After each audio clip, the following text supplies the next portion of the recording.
Time to talk weather once again. Hi, everybody. Carson Meredith with you. It is 7:16 on this Sunday evening, May 18th. Hope you're well. Hope you enjoyed the nice sunshine today.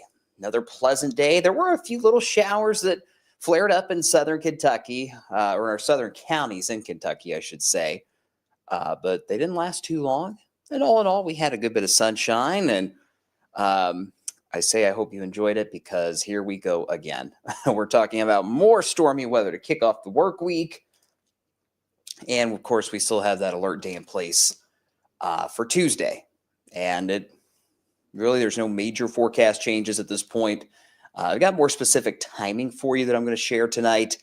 And we'll also talk about a little bit of a chill by the end of the work week. But let's lead things off tonight with an update on the damage surveys in southern Kentucky.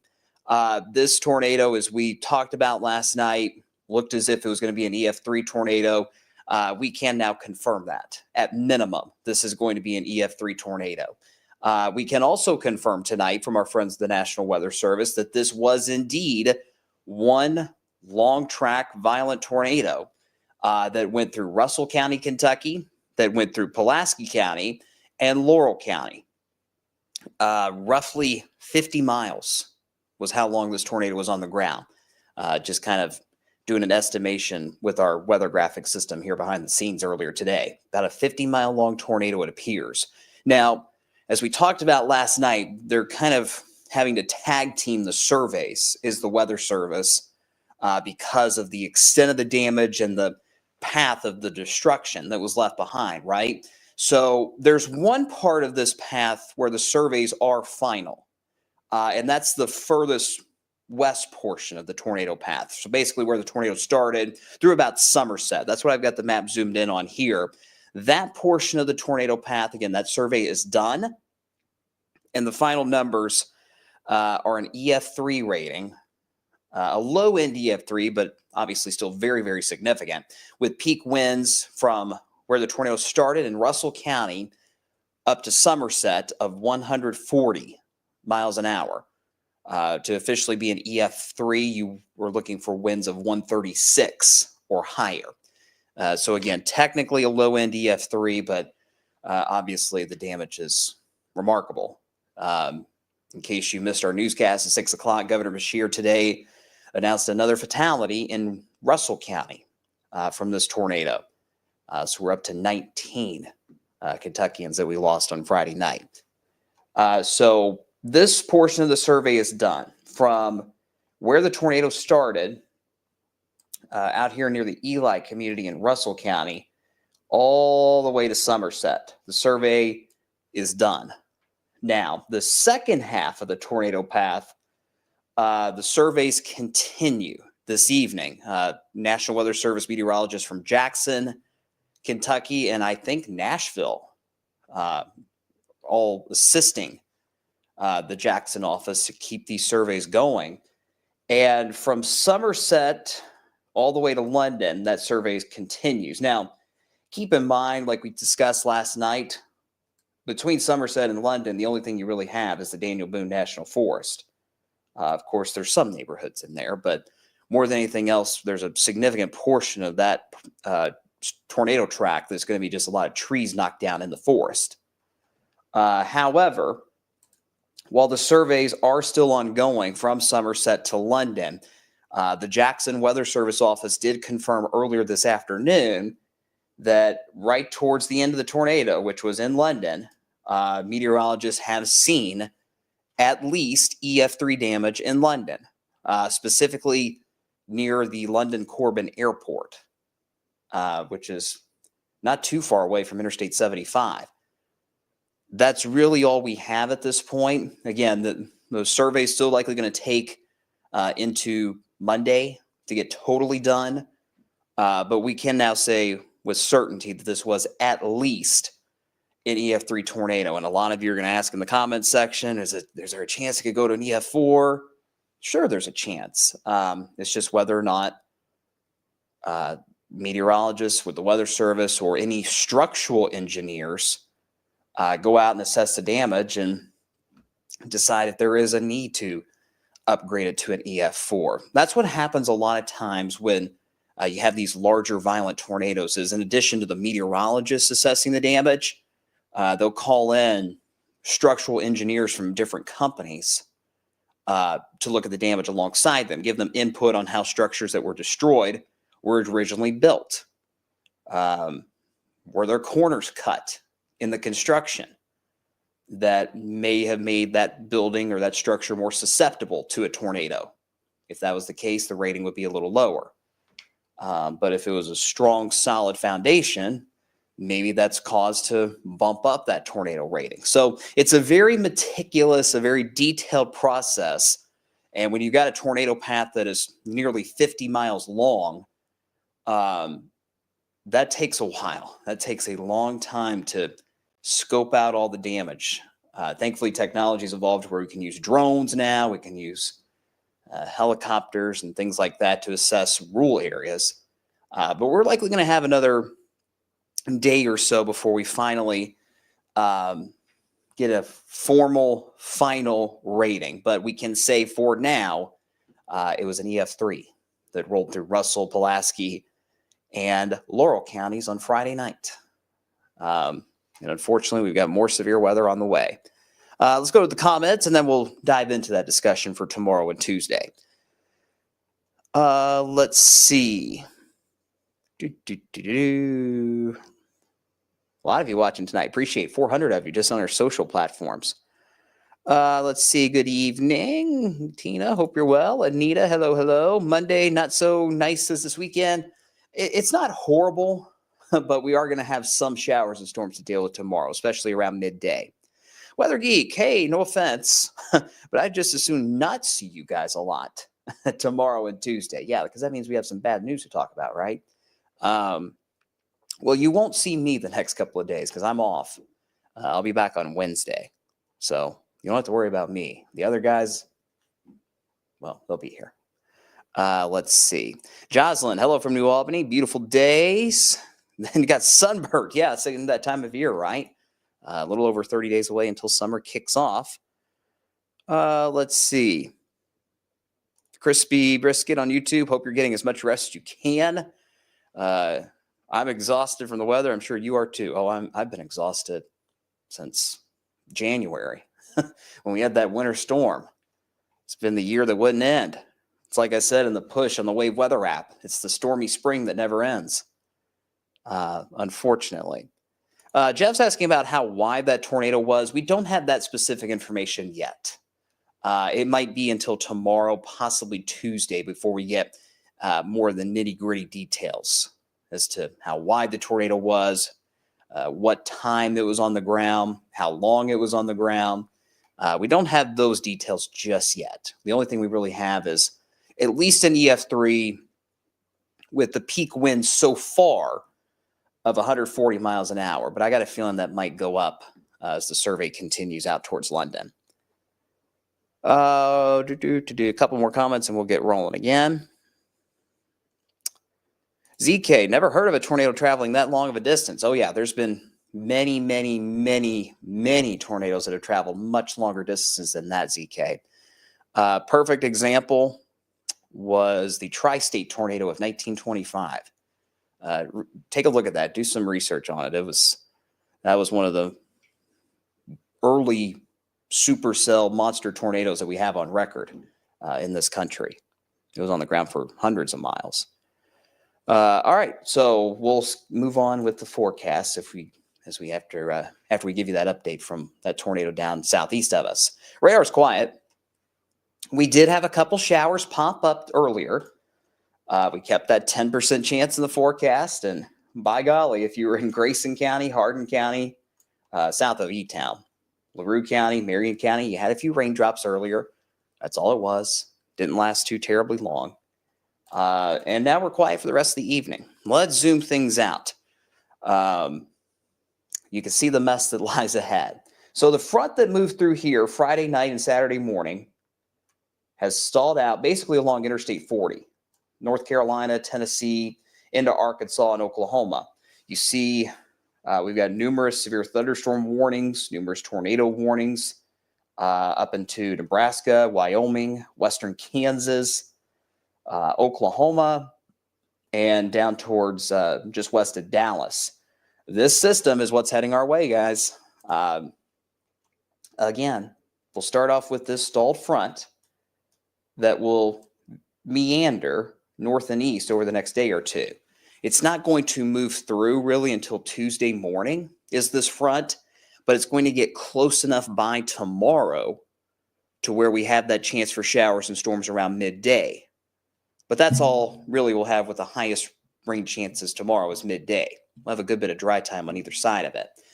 Once we get into Tuesday morning, that's when the front lifts through the region, and that's when our storm chances ramp up, and that's when our severe weather risk comes back into play as well.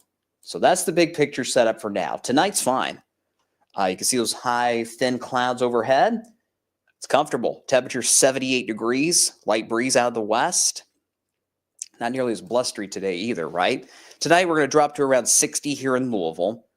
Those high clouds will continue to stream in, but we stay dry. A lot of you will be in the 50s tomorrow morning, but you guys know the drill at the heat island here in the city. We'll likely hover near 60 degrees. All right, here's our rain and storm chance breakdown for tomorrow. The main window that I have seen today, and all weekend for that matter, is 9 a.m. to 4 p.m. During that time frame, we're going to have one of these storm clusters out to our west try to move in. Some models think it is going to roll through with some pretty heavy rain and a good bit of lightning. Other models, like the one I'm about to show you, don't really have much with it more than rain and some embedded thunder. Now, as far as the severe risk tomorrow, let me add that in real quick. I forgot to put that graphic in. The severe risk tomorrow is pretty slim. It's only a marginal risk. It's a level 1 risk. I like using the numbers more than the labels. But that's just my preference. So it's a level 1 risk for a few strong storms, basically south and west of Louisville. So if you live anywhere across central Kentucky, perhaps into Jasper, Paoli, English, Tell City, there may be a couple of storms tomorrow that are still strong but are weakening on approach, or storms try to flare up during the early afternoon with a little wind and hail. Should not be a major issue, but I would not be totally surprised if we get 1 or 2 severe thunderstorm warnings Monday, especially early afternoon, just after lunchtime. So that's the severe risk story for tomorrow. When you look at Futurecast, this is 10 o'clock in the morning. This is the HRRR model, high resolution rapid refresh. I'm sure you guys know that by now if you watch us enough. And it shows more of a just kind of a wet setup tomorrow. There are some models, like I said, that want to keep some fairly heavy thunderstorms at their strength as they move into our area. The HRRR, not totally sold on that. But nonetheless, there will certainly be widespread rain late morning, so 9, 10 a.m. onward, lingering into the early afternoon. And you can kind of see these pockets of heavier rain and thunder, mainly in our southern counties. That would kind of be the zone where you might have some wind and hail embedded within that bigger cluster of showers and storms. Not a huge concern, at least in my view at this point. We get towards 2 or 3 o'clock in the afternoon, that storm cluster moves on out. And really, the rest of the evening looks okay at this point. We'll warm things up fairly quickly once that cluster of rain and thunder moves out. I think a lot of us will be in the mid to maybe upper 70s again tomorrow. 76, 77, somewhere in that range. But Monday evening looks okay at this point. It looks pretty dry. Maybe an isolated shower, that's it. So it's that late morning to early afternoon time frame, 9 a.m. to 4 p.m., where you're going to have to be on the lookout for rain, thunder, lightning, and perhaps some hail and maybe a little wind in our southern counties in particular. So we'll keep an eye on it. But that's really the situation for Monday. Back to the comments real quick. Let's see. Angela, I'm so done with storms and severe weather. It's just exhausting. Isn't it ever? Isn't it ever? It just won't stop this year, it seems. All right, so we've gotten through Monday. Now let's talk about Tuesday. Oops, that graphic got cut off there. Let me adjust that real quick. That way you guys can see it all. So our alert day is from 2 p.m. to midnight on Tuesday. Now, there is a chance that we could expand this alert day to cover the entire day on Tuesday, mainly because we're going to see multiple clusters of storms throughout the entire day on Tuesday. Similar to what we saw Friday in that sense, where you got one round in the morning, then maybe another round in the afternoon, and then the big show in the evening. That is possible where we have to make it an all-day alert day, especially if we have that morning round moving in during the rush hour, and if that concern for stronger storms ramps up Tuesday morning as well. So we'll monitor that, but just know that between 2 p.m. and midnight, that looks to be the general time frame when the severe weather threat is at its highest.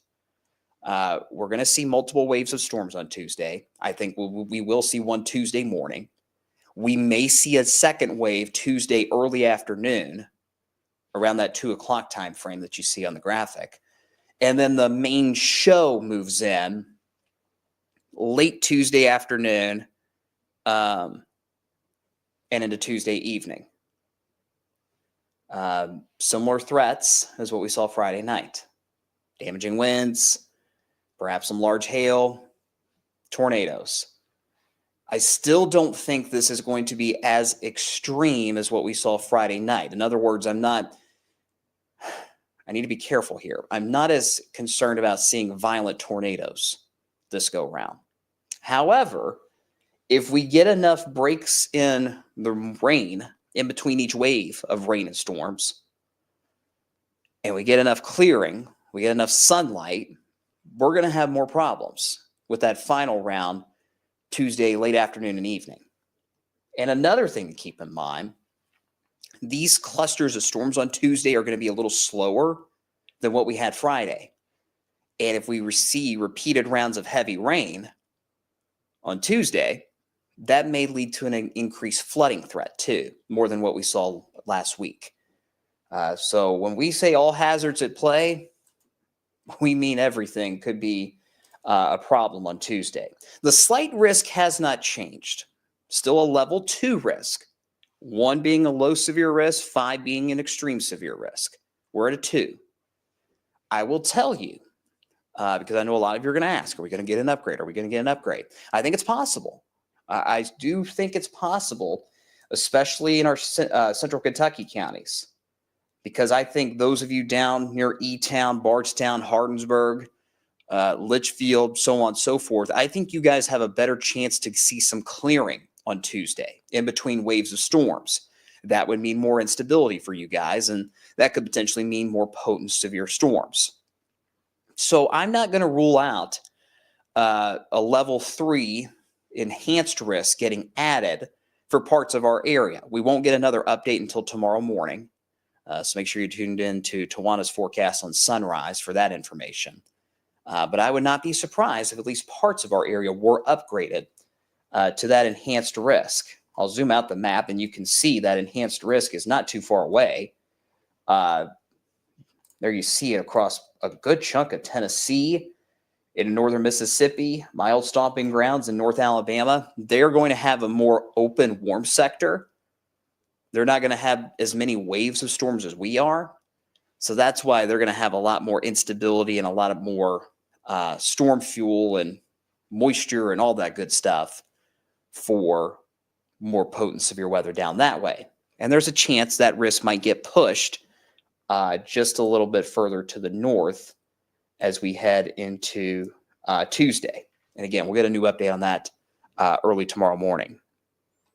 Yep, Sean, a spam alert. I see it. Thank you, ma'am. Appreciate the heads up. Let's get him out of here.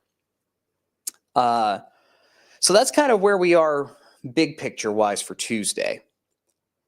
Now, what questions do we have? I'll show you a future cast here in a second, but just know we are going to see multiple waves of storms all day Tuesday with some breaks. And it's the last round of storms that has the highest risk for severe at this point. So let's go through future cast for Tuesday. Would help if I hit the play button now, wouldn't it? Here we go. 7 a.m. Tuesday morning. Here comes that morning round of storms I was talking about in our western counties. This is 7 a.m. Tuesday. Again, I don't see a huge severe threat at this point with the morning round. However, if we get more data coming in tonight and tomorrow, and perhaps that wind and hail risk goes up with this initial round of storms, we may make this an all-day alert day instead of just the afternoon. So stay tuned for updates on that. Regardless, even if these storms Tuesday morning aren't severe, they could slow down the morning rush if they move through at the wrong time. So plan accordingly. An extra 5-10 minutes, a good idea, heading to work or school on Tuesday. See that first round of storms? It moves through. Look off to the west. Look at the left side of the map.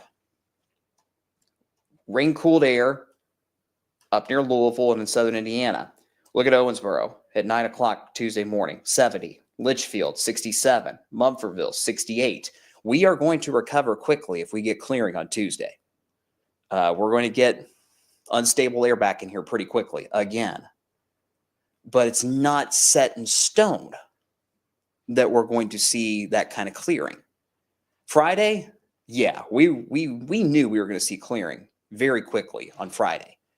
That allowed quick destabilization, set the stage for the horrible weather we had Friday night. It's not as much of a slam dunk with this setup that we'll see that clearing. But if we do, as you guys see here, we will recover quickly.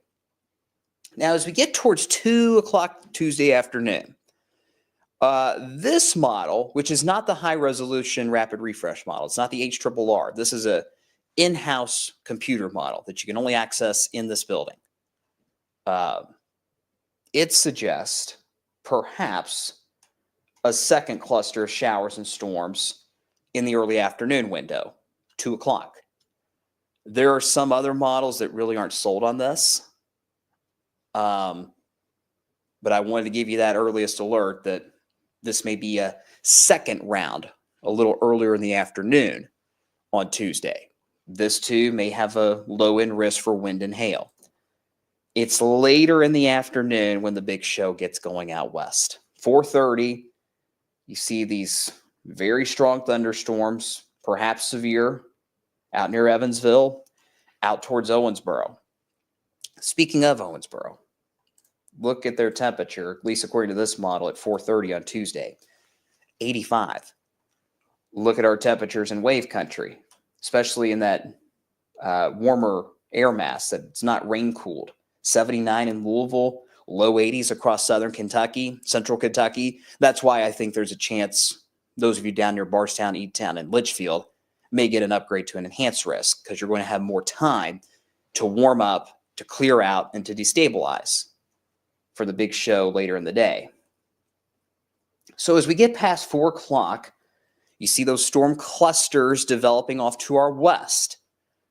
Could we see isolated supercells try to flare up ahead of that cluster of severe storms? Yes, that's certainly possible, especially if we see clearing. As we go through the evening, that's a pretty gnarly line of severe storms. This model suggests around 6:30 Tuesday evening for Louisville. I don't want to get that specific at this point. I would say 5, 6, 7 p.m.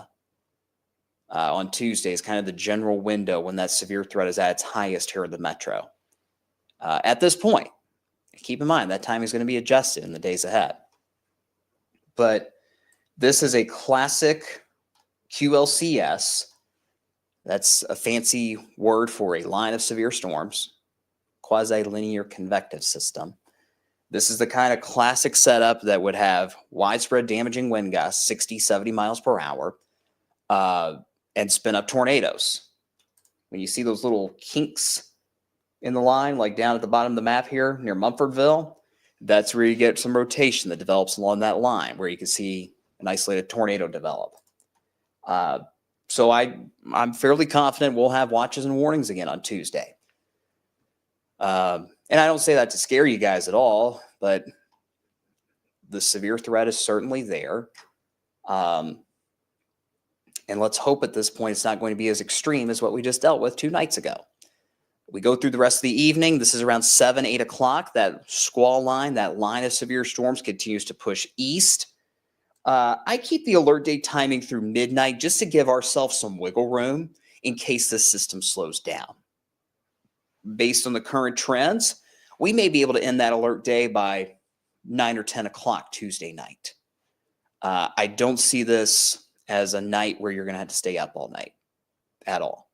I think most of this stuff is out of here by 10 Tuesday night. It's out of here by midnight at the absolute latest. And as we head into Wednesday, that system is still going to be nearby. So we'll likely have more of those wraparound cool showers developing on again, off again throughout the day on Wednesday as well. All right, let me set Futurecast to a certain spot while I look at some comments once more, answer your questions. Let's see here. We appreciate all 720 of you watching us on our socials at the moment. Let's see. Cody, Carson, I like you. I think you're a fine meteorologist. Thank you. But at the same time, I don't like seeing you because it means it's going to get bumpy. Fair. I don't like seeing myself on these streams most of the time because I don't like talking about bad weather. So I don't blame you, Cody, but I appreciate you watching and I appreciate the kind words.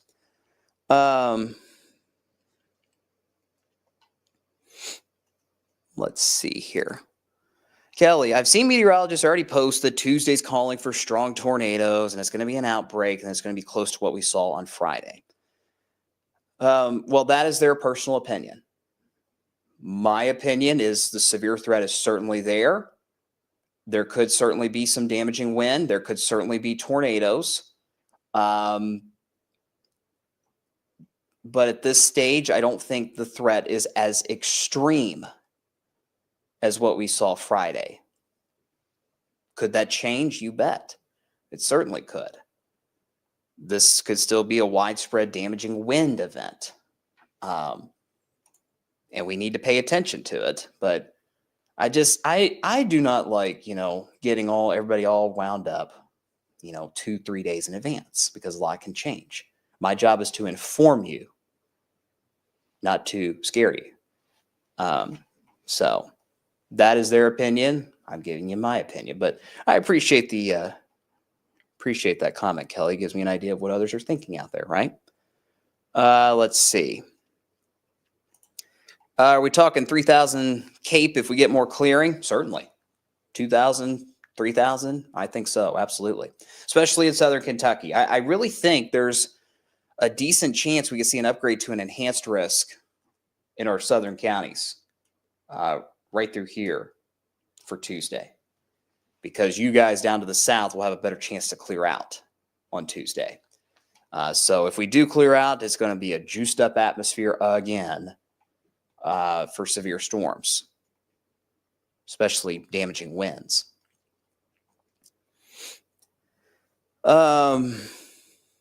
Jonathan, can whoever is doing the rain dance please stop? Yes, please. Please and thank you.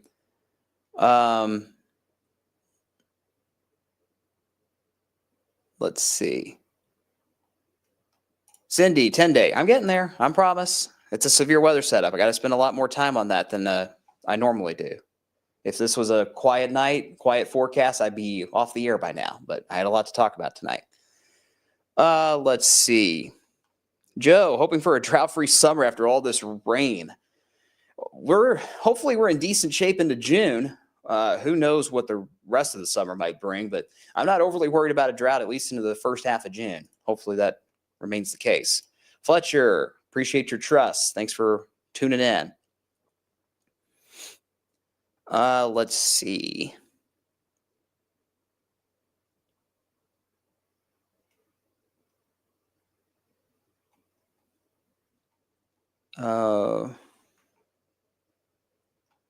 Somebody, let's see, Renji708 on YouTube. Do you think the area around London is going to be okay? A little paranoid after what happened Friday. That's perfectly understandable. And I bet a lot of you are. And that's very understandable. London is going to have a severe weather threat, just like we are. So obviously, those that have been displaced, those that are doing recovery operations, they're going to have to pay close attention to this on Tuesday. For sure. So they might have some trouble down there. Once again, hopefully not as intense and extreme as what we had 2 nights ago. Mary Ann, Wave Weather Team is the only team that doesn't increase my anxiety. I love how you keep us informed without causing stress. Well, thank you for the kind words, Mary Ann. Very much appreciated. That's our job. We don't hype things up. We inform you. We were the first station in this city to give you a heads up about Friday. We called that alert day on Friday, May 9th, a week before the severe weather threat, because we felt that it was going to be a big day. And unfortunately, our forecast was right. Our job is to give you that earliest alert. It's not to scare you for ratings. We prepare. We don't scare people. All right, let's prepare you for some cooler weather by the end of the week. Are you ready for this? Let me know in the comments. Are you a fan of this or not? Thursday, 65 degrees is our high temperature. And I'll be honest with you, I might be a little too optimistic there. I'm thinking there's some of you that could be in the low 60s on Thursday, especially if the clouds stick around. We're going to be in a northwest flow pattern, which means that cooler air just keeps on moving in from Chicago and Des Moines. And this may linger into parts of the holiday weekend too. Now, the good news with this weather pattern is it doesn't mean severe weather necessarily. But still, we're talking about 60s close to Memorial Day weekend. We don't talk about that very often. So 65 on Thursday, in my opinion, is the coldest day over the next 10. Here comes the 10-day now. We're going to keep some shower chances on Wednesday. And there may be some stray showers that want to hold on into Thursday as well. Although I do think we start a drying trend beginning Thursday. We got 65 on Thursday for a high. Now, Friday, Saturday, Sunday. Right now, I have the forecast in the low 70s, but I will tell you there is a wide range in those temperatures among all the forecast models for the holiday weekend. The European ensembles, they want to keep us in the 60s all weekend. You look at the GFS or the American model, it wants us in the basically the mid 70s, perhaps upper 70s by the following week. So I'm kind of going middle of the road here for Friday with a high of 70, 72 on Saturday, 74 on Sunday. Just know, though, that if we get more consensus that it's going to be a more extended cold spell, those temperatures may drop a little bit for the holiday weekend. That's something we're just going to have to trend in the days ahead. But at least we're talking about some drier weather. I'm not ready to say totally dry just yet. There may be some little disturbances that kind of move in from the northwest with that cooler air, and that could give us a few showers through the holiday weekend. but I don't see a significant severe weather threat for Memorial Day weekend. And it's definitely going to be comfortable for sure. I know Abbey Road on the River is next weekend, so right now it looks pretty comfortable.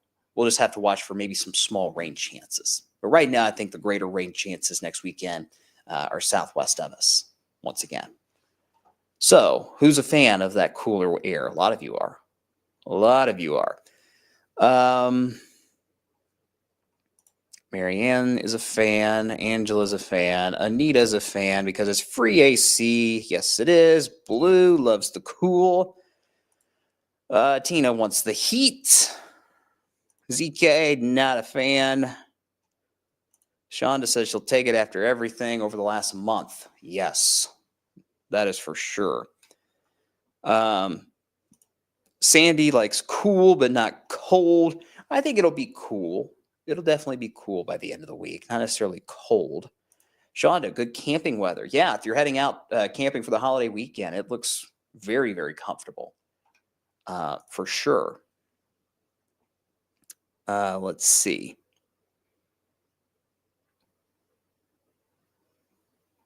All right.